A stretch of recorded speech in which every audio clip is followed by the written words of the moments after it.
Salut les amis, alors j'ai reçu un iPhone 7 d'un ami qui a cessé de fonctionner. Donc il dit que le téléphone ne s'allume plus après avoir essayé de résoudre un problème d'audio à l'intérieur. Donc ensemble, on va pouvoir le réparer facilement. Donc le téléphone ne s'allume plus, ok? Donc j'ai essayé de démonter le téléphone pour pouvoir d'abord inspecter l'intérieur. Donc je vais vous montrer un peu à quoi ressemble le téléphone. Là c'est l'iPhone 7 simple, ok? Donc là déjà, j'ai démonté. Ici, on voit à quoi ça ressemble l'intérieur. Ici, c'est la carte mère, ici, c'est la batterie. Donc déjà, c'est un téléphone qu'un technicien a déjà essayé de travailler dedans, à l'intérieur. Donc déjà, j'ai déconnecté la batterie. Première des choses, quand vous avez un téléphone qui ne s'allume pas, vous devez d'abord essayer de vérifier la consommation sur l'alimentation stabilisée, donc sur le power supply. Donc ce que je fais, c'est quoi? Vous devez avoir les câbles e-boot comme ceci. Les câbles e-boot, c'est très important, ça remplace la batterie. À partir de ces câbles, si vous pouvez voir en temps réel, c'est que le téléphone consomme sur l'alimentation. Donc si le téléphone est en court-circuit, le power supply va vous signaler tout ça. Ok. Donc là, on est sur un iPhone 7 simple. On va chercher le e-boot qui correspond aux séries iPhone 7. C'est ça ici, ok. Là, je vais brancher comme ceci. Regardez. Là, on branche. Déjà, je vais passer sur le power supply. Regardez, je déconnecte, puis je connecte. Le iPhone 7 simple, par défaut, ça n'a pas un problème de consommation, c'est normal. Donc, les PMU, en fait, on appelle ça la PMU input est normale. Donc, les entrées PMU sont on dit quoi? Normaux, un entrée, oui, normaux. Voilà. Ok, on va passer par là. Donc, déjà, ici, on constate que le téléphone n'a pas de problème. On va essayer d'allumer le téléphone. Donc, on va presser sur le bouton d'allumage comme ceci. Du coup, regardez comment ça se comporte sur le power supply. Ça consomme en boucle. Donc, on a des valeurs de consommation en boucle. Et généralement, quand on a ces valeurs de consommation en boucle, des fois, ça peut nous faire réfléchir. Parce qu'à ce niveau-ci, on ne sait pas si le problème vient au niveau de la NAND, donc du disque dur, ou bien si le problème vient au niveau de la puce de charge, donc je peux dire de la USB ici. On ne sait pas si actuellement le problème vient de la puce audio. Donc, on va devoir démonter la carte et diagnostiquer ça de façon professionnelle. Donc là, on passe au diagnostic.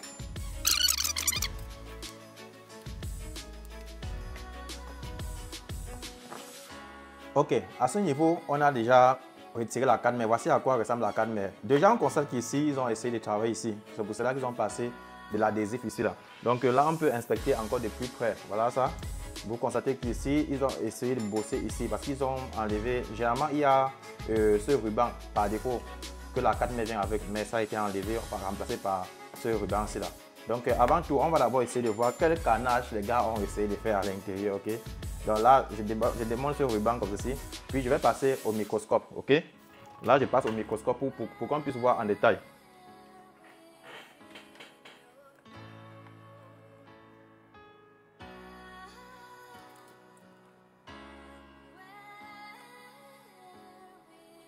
Ok, là on est au microscope, on essaie de voir en détail ce qui a été fait à l'intérieur. Donc déjà on constate que le téléphone a l'air propre, donc la personne qui a travaillé dessus n'a pas vraiment endommagé les composants en tant que tel. Donc là on est sur un iPhone 7 Intel. On est sur les séries Intel, donc déjà ici la baseband PMU, ici c'est une Intel. Donc maintenant, il est question de pouvoir savoir pourquoi ça redémarre, pourquoi ça démarre en boucle. Mais avant tout, je vais essayer encore de démarrer avec mon power supply. Donc je vais chercher le e-boot des séries 7. Ok. Là, je peux patienter. Je cherche le e-boot.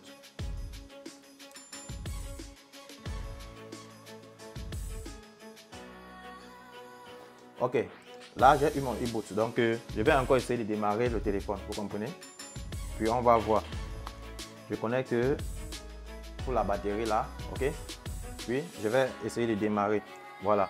Pour les séries 7 comme ceci, le test point de démarrage se trouve tout simplement ici. Donc, pour démarrer, le test point est ici en haut. Les séries 7. On va essayer de démarrer. Voilà, vous voyez, ça fait le même comportement même quand on a démonté du châssis.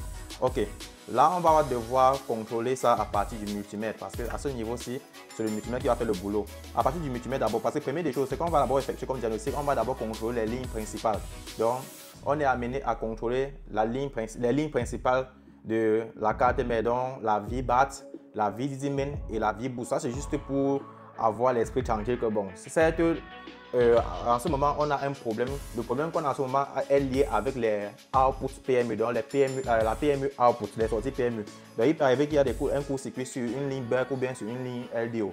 Mais avant tout, pour avoir la tête tranquille, c'est mieux de prendre d'abord des valeurs avec le multimètre pour se rassurer que les valeurs d'iode de la vie 10 mètres est bien normale. Donc pour cela, on va passer à notre multimètre comme ceci. Ok? À partir de notre multimètre là, je vais devoir segmenter l'écran. Vous comprenez un peu. Comme ceci, pour qu'on puisse mesurer ensemble. Ok?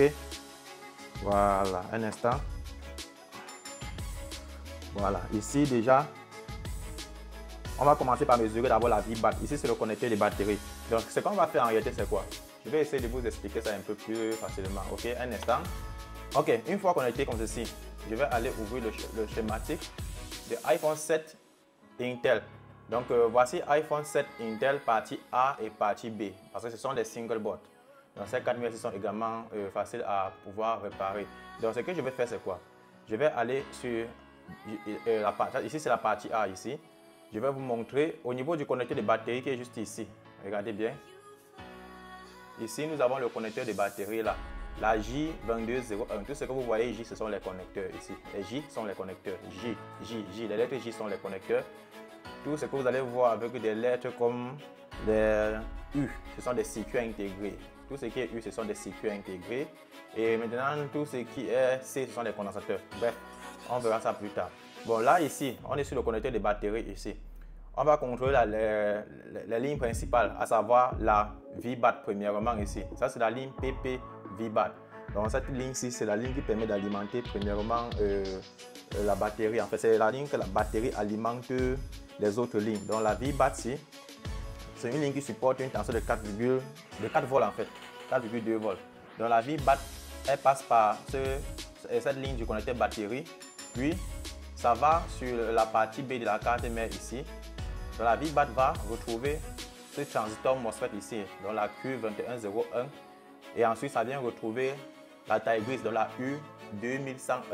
Et ces deux puces là, eux, ils convertissent la VBAT, donc la ligne VBAT en V10 dans la PP V10 qui est la ligne principale. Donc, si on n'a pas le MOSFET, là, le départ ne va pas s'allumer parce que celui il intervient au niveau de la conversion de la VBAT en V10. Et maintenant, cette ligne de V10 que vous voyez là, c'est ça qui va partout parce que c'est une ligne de 4 volts. C'est elle qui alimente tous les circuits sur la 4 mètres. Tous les circuits là, la V10 alimente tous les circuits. C'est pour cela que cette ligne entre beaucoup plus en court-circuit. Cette ligne est très sensible. Donc, s'il suffit qu'un condensateur peut-être ici entre en court-circuit, et lui, il va paralyser tout le téléphone, même la puce Wi-Fi, en fait, tout va être en court-circuit, la PMU, la puce Wi-Fi, bref, toute la ligne va être en court-circuit parce que c'est sur la ligne de la V10 mètres. Ce qui n'est pas le cas avec la ligne de la PP VBAT. Donc, si on passe sur la ligne de la VBAT ici, au niveau sur le MOSFET, c'est là.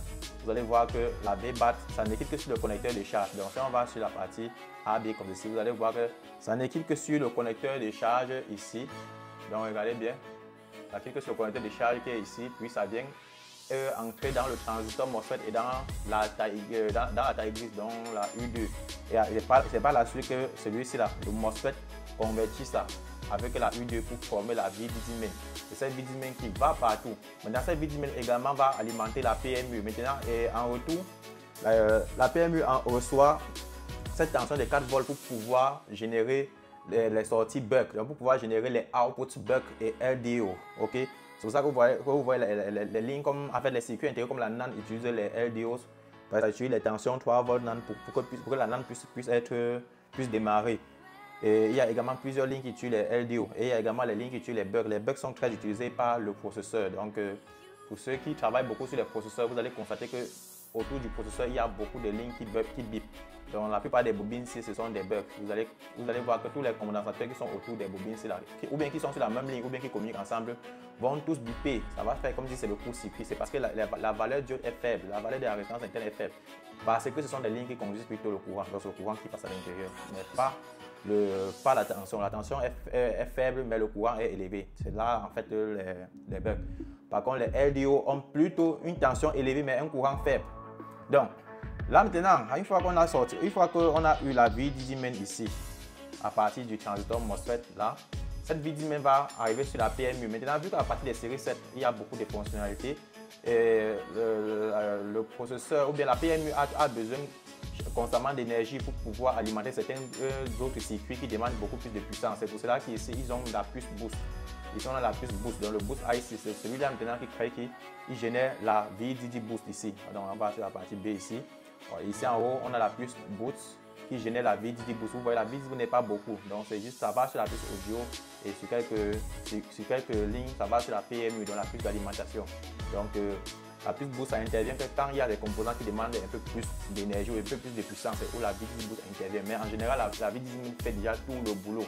Les iPhone jusqu'à iPhone 6 Plus, tout ça utilisait seulement la VDD main. Bref, à l'époque, on appelait ça la VCC main, VCC main. Mais à partir de la série 7, vu l'invention du MOSFET, parce qu'avant, les gars utilisaient le transistor sur les iPhone 6, etc. Mais quand l'arrivée de l'iPhone 7 est venue avec une nouvelle technologie pour faciliter le téléphone de démarrer plus rapidement, de fonctionner plus rapidement, c'est pour cela qu'ils ont développé la technologie du MOSFET qui est le transistor révolué, donc une version du transistor évoluée.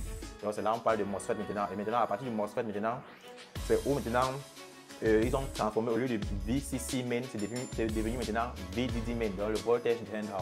Ok, c'est une ligne de 4 volts. Et c'est cette ligne-là qui fait intervenir qui est la puce boost maintenant. Donc c'est pour ça qu'il y a la puce boost. C'est pour ça que vous voyez aujourd'hui, les iPhone 7 démarrent plus rapidement, les iPhone 8 démarrent plus rapidement que les anciens iPhone 6 et 7. Donc c'est un peu ça le concept derrière, ça démarre un peu plus vite. Parce qu'aujourd'hui, on utilise un transistor MOSFET, on utilise beaucoup plus dans le MOSFET qu'un transistor, que les anciens transistors là, et l'arrivée du transistor MOSFET. Donc l'arrivée du MOSFET a fait intervenir la puce boost. La puce boost existe sur les modèles iPhone 7 jusqu'aux iPhone actuels. Donc c'est un peu ça.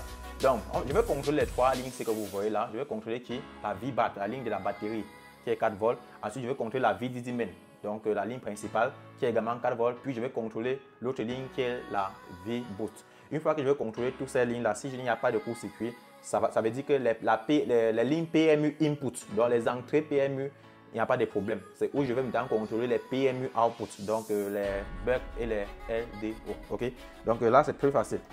À partir de mon multimètre là, je vais passer sur les écrans comme ceci. Attendez un instant. Voilà, donc je commence sur la ligne de la VBAT. Ok, je vais aller sur le connecteur batterie. Donc c'est très simple. Sur mon multimètre là, je me rassure que je suis en mode diode. Donc, je ne parle pas des tests de continuité. Le mode diode, vous devez avoir l'insigne de la diode affichée là.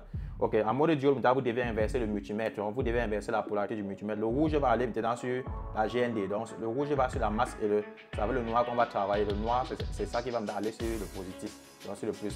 C'est pour cela qu'à partir de ça, on va avoir les valeurs diode ici. Donc, maintenant, on va aller sur la pratique. Ici, je n'ai pas mesuré le connecteur en mode diode. Ici, on a 0,414 millivolts. Donc ici, le mode diode ici est bien normal. La valeur diode est bien normale. Pour connaître que c'est normal, vous-même vous pouvez aller sur le schématique ici, ok? Vous pouvez aller vous-même sur le schématique juste pour vous rassurer. Attendez. Juste pour vous rassurer, le schématique va vous dire la même chose. Donc là, par exemple, là le schématique dit quoi ici sur la partie A ici, au niveau du connecteur batterie. Le connecteur batterie dit que la ligne va donner une ligne de 376 millivolts. Donc 376 en valeur diode. Mais ça c'est que les ingénieurs ont écrit. Mais en réalité, sur le terrain moi-même, le multimètre va donner une valeur approximative dans la ligne intervalle. Si on avait 0, 0, ça veut dire qu'on a un court-circuit sur la ligne de la PTV, donc sur la ligne de la batterie. Donc, mais là, on n'a pas de 0, 0, on a une valeur diode qui est à plus de 300, ça veut dire que c'est normal. On va maintenant aller sur l'autre ligne qui est la ligne de la VDD main. Ok? Bon, la VDD main, ce qu'on va faire alors, c'est quoi? On va chercher là où se trouve un composant de la VDD main. Pour cela, je vais regarder au niveau d'ici, là où le technicien a déjà enlevé le bouclier. Donc, pour la VDD main, qu'est-ce que je fais? Je vais venir là, ok? Je vais venir comme ceci. Pour vous trouver la VDD main, il y a la barre de recherche tout simplement ici en haut. Donc, vous pouvez venir sur la barre il y a une barre de recherche ici, sur le logiciel. Attendez. Bon, en fait, ça va perdre le temps. Je vais vous montrer ça plus tard. Comment ça se passe. On va aller sur la partie B. La partie B pour faciliter, ok? Ici, je vais aller sur la VDD main. Pour aller sur la VDD main, c'est très facile.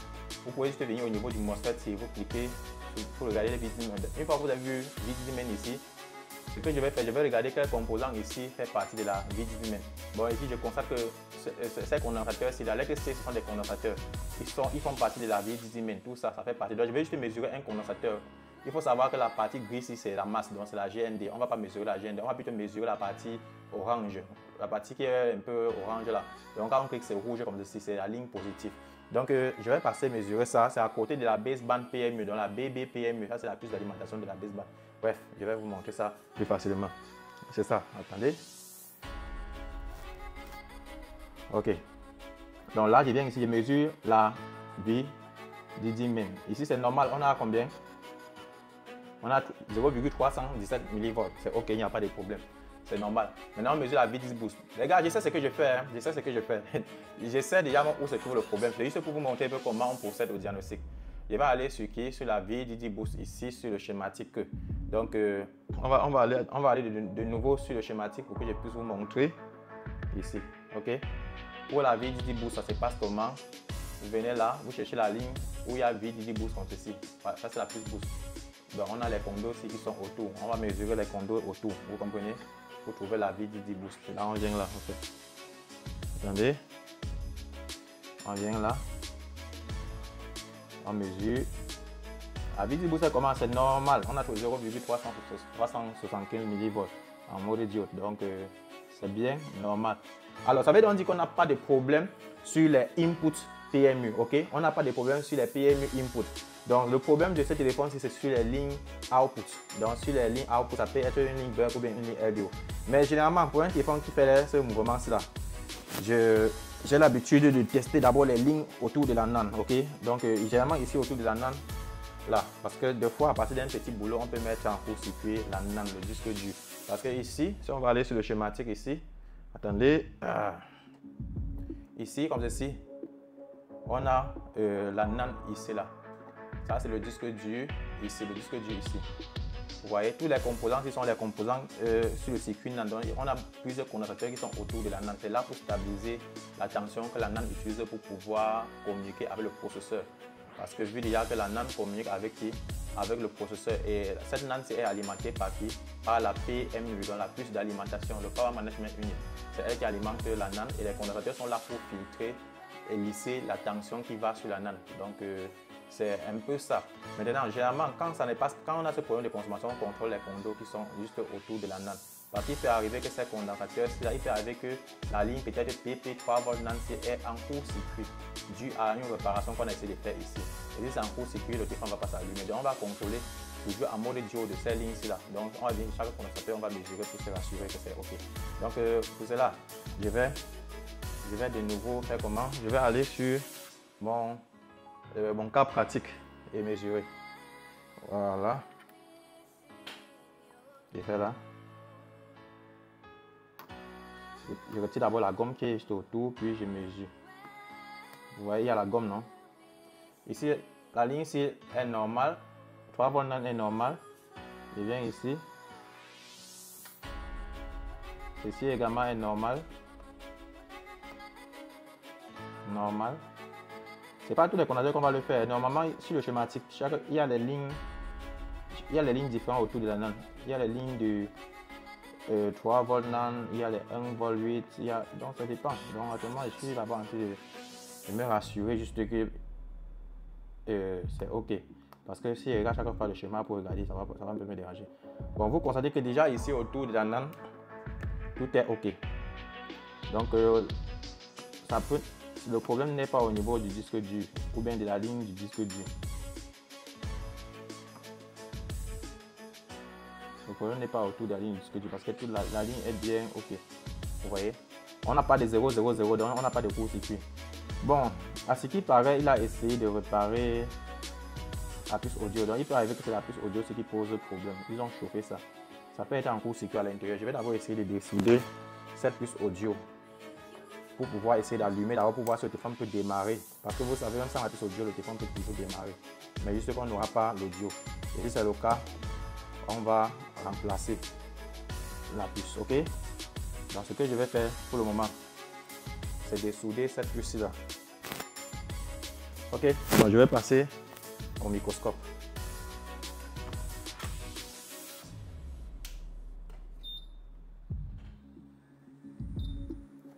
OK, je passe un peu de flux. Là, je vais dessouder. la puce audio. C'est une puce qui est très solide, ça prend beaucoup de temps. Et c'est une puce que ça demande de faire beaucoup attention parce qu'en lieu de soudant, vous pouvez également, si vous traînez beaucoup dessus, ça va endommager la baseband CPU qui est juste derrière parce qu'à l'arrière, on a la baseband CPU. Et plus on traîne ici, là, plus ça va mettre en court-circuit la baseband CPU et vous n'aurez plus le réseau. Donc, pouvoir retirer cette puce demande beaucoup de précision.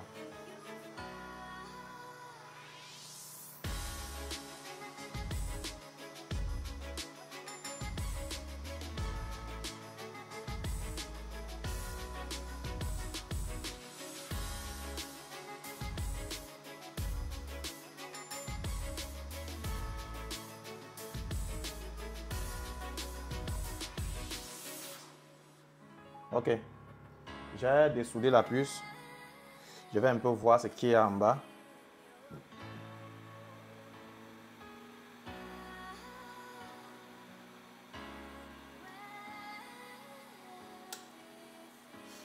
Vous allez constater qu'il y a certains billes qui sont arrachés. Ceux qui sont arrachés, il n'y a pas de problème. Ce sont les lignes non connectées. Vous comprenez?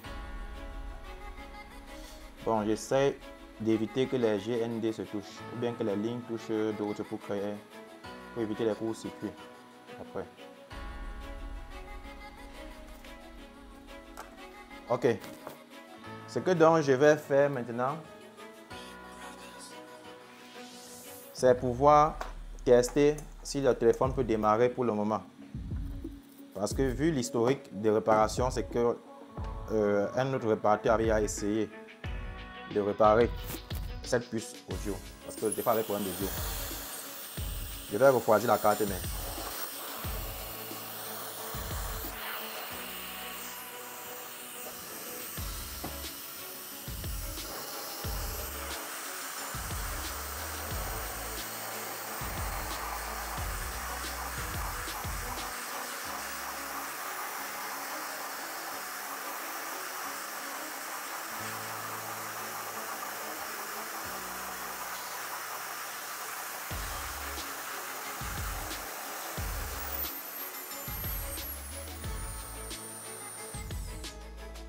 Ok, on a refroidi, on va tester.